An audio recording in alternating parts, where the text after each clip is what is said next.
Welcome back mga ka-farming. Ngayon po magtatanim na po tayo ng upo dito sa ating lumang balag.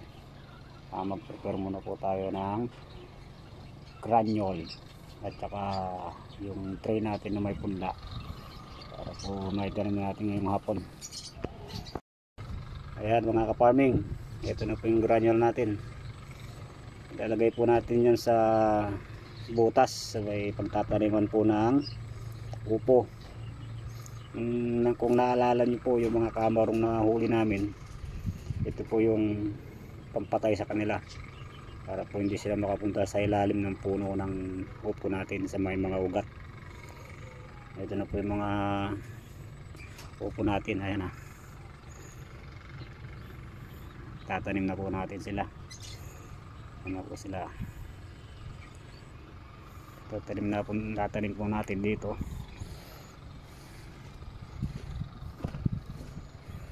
Ito sa may balag na to, yung lumang balag natin. Yan po mga ka-farming, dito po tayo magtatanim.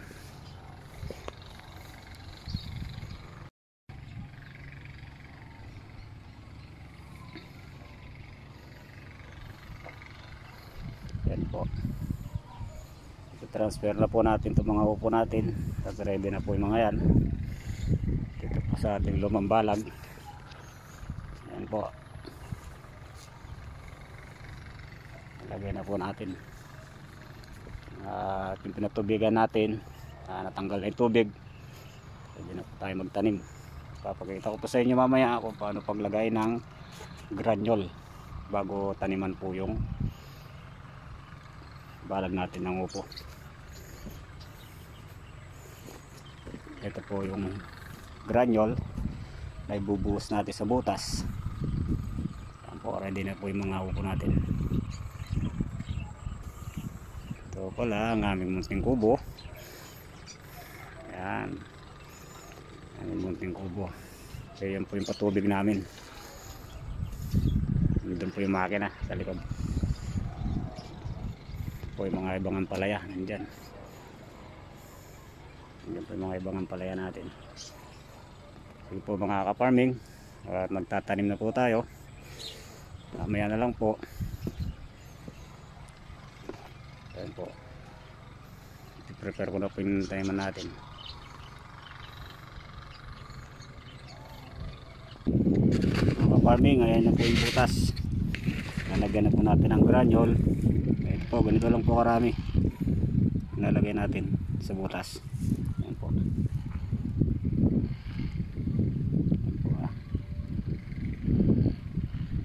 Lagay lang po natin, bubuhos lang po natin sa butas.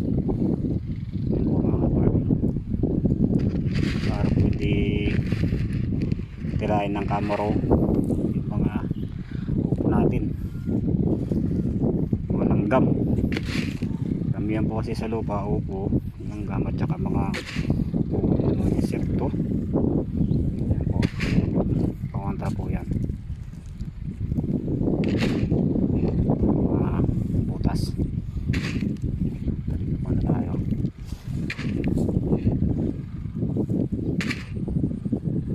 Kunti-kunti lang po ang nilagay natin na granule. Kasi po maamoy lang po nila yan, ayaw nila. Nakain po nila, mamamatay sila ng kamaro kahit langgam. Ayan po.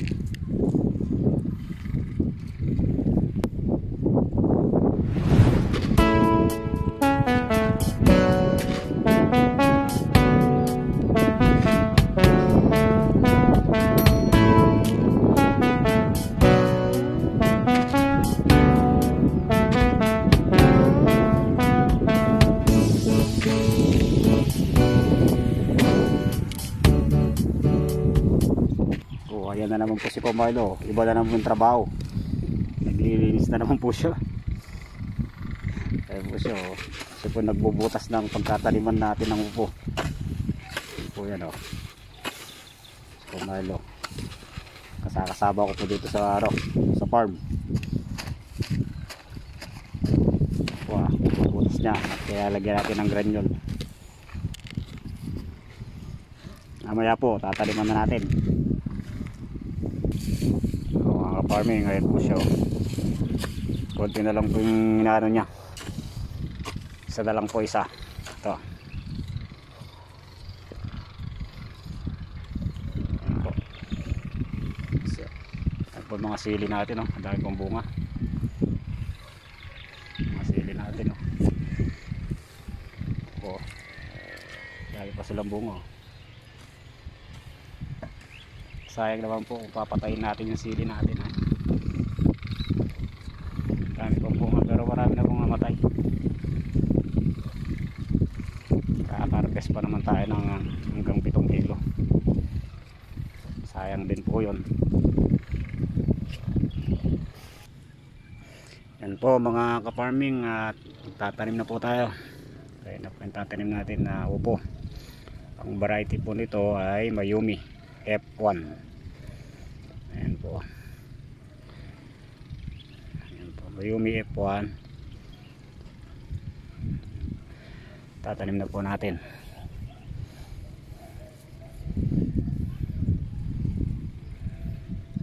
Ayan po. Pagkatapos po natin nataniman, mamaya po ay didiligin natin para hindi po sila masyadong sa init. Sa hapon na rin po hindi naman mainit, pero pagdating ng bukas mainit po. Kailangan po natin ng diligan. Ito lang po yung tamang pag punla. Pisilin po lang sa dulo, sa ilalim. Ayan po, lalabas na po yan. Oh. Ayan po. Sarili po natin punlayan. Kaya po nagpunla yan. Ayan po.